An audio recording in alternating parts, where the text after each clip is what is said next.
Diamant sur canapé, ou plutôt diamant de laboratoire. Alix Jiquel, bonjour. Bonjour Karine. Vous êtes la présidente de Diam Concept, créée en mai 2016, et vous êtes le premier producteur français de diamants de laboratoire ou diamants synthétiques. Rappelez-nous comment on peut faire du diamant en laboratoire.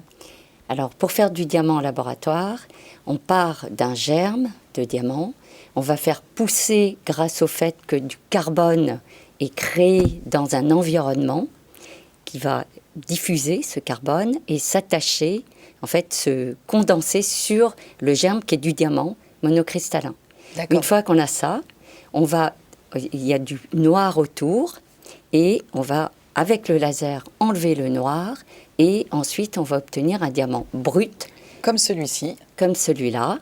Et une fois qu'on a obtenu ce diamant brut, on le fait tailler et on obtient les diamants comme ceux qu'on peut observer ici. D'accord, mais le germe du départ, il vient d'où ? C'est un germe qui vient soit de chez nous, qu'on a produit, soit qu'on achète. Et il y a différentes productions, soit par haute pression et haute température. C'est une méthode donc à très haute pression et très haute température qui fournit des bons germes. Ou alors des germes qui sont faits par plasma CVD, comme nous le faisons. D'accord, alors c'est vrai que c'est un petit peu technique, un petit peu compliqué, mais pour bien comprendre, combien de temps il faut pour arriver à l'une des pièces que vous avez devant vous ? Alors il faut entre 3 semaines et 2 mois, en fait, si on veut avoir une grosse pierre et une pierre blanche, c'est encore plus long. Alors pour faire juste une petite analogie, on va dire que c'est un peu, puisqu'on fait pousser du diamant, un peu comme dans une serre. Dans une serre, bon, il y a de la chaleur qui rentre et il y a des gaz. Là, évidemment, c'est pas du tout la même chose, mais c'est un petit peu ça. C'est un environnement gazeux qui est différent, qui a très haute température. Mais voilà, on peut peut-être un peu faire le parallèle.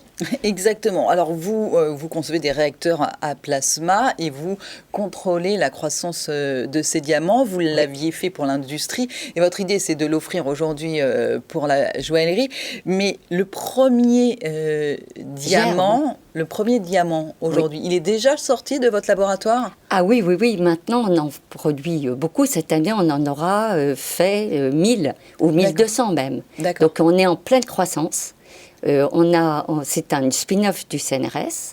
Nous sommes maintenant dans l'accélérateur qui a été créé par l'Air Liquide, où nous avons beaucoup plus de locaux, beaucoup plus de réacteurs, un laser de découpe. Bon, bref, on est en plein développement. Et voilà. Qui vous achète ces 1 millier de diamants sortis de laboratoire ? Alors, il y a évidemment le joaillier qui s'est installé place Vendôme, qui s'appelle Courbet, avec Manuel Malène. Il y a JEM, une petite marque qui aime bien les diamants champagne, Jeanne Rose. On a aussi des contacts avec Cornelou. En ce moment, on est en train de discuter avec des Allemands. En fait, on a énormément de contacts. Auparavant, les diamants de laboratoire venaient de la Silicon Valley, de Russie, par exemple. Ce sont essentiellement les sources d'approvisionnement aujourd'hui. Est-ce que le diamant de laboratoire français coûte le même prix que lorsqu'il vient de la Silicon Valley ? Alors, il coûte à peu près le même prix, sauf que nous les faisons tailler en France. Ils sont made in France et ils sont taillés en France. Donc, la taille est quand même beaucoup plus chère et donc, on est obligé d'augmenter un petit peu nos prix.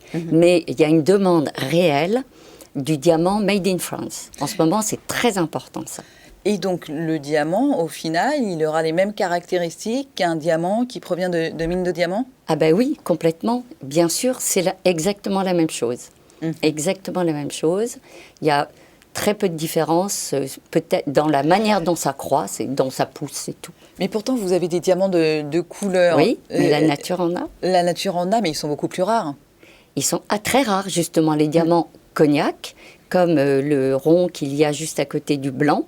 C'est un diamant cognac. Et l'intérêt pour nous, c'est que ces diamants qui sont ultra chers dans la nature, ils sont orangey, c'est orangey cognac. Nous, on peut les faire avec extrêmement peu de défauts cristallins, ce qu'on appelle la pureté dans le langage des joailliers. Mais vous avez des demandes, vous l'avez dit, plutôt de jeunes marques. Comment les grandes marques de luxe vous regardent? Ah, alors ils nous regardent avec, je pense, beaucoup d'intérêt, avec une certaine inquiétude, mais je pense que de toute façon, quand on sait que le diamant, l'extraction de diamants est en train de diminuer mais d'une manière folle, entre 2005 et 2020, il y a eu une perte de 37% d'extraction de diamants.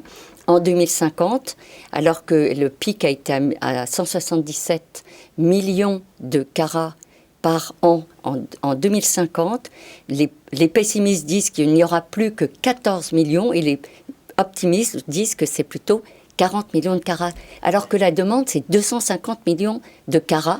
Eh oui, mais tout ce qui sera plus rare et plus cher, est ce qui peut intéresser les grandes maisons de luxe. On ne va pas rentrer dans la polémique aujourd'hui. Ah non, je ne rentre pas du tout dedans.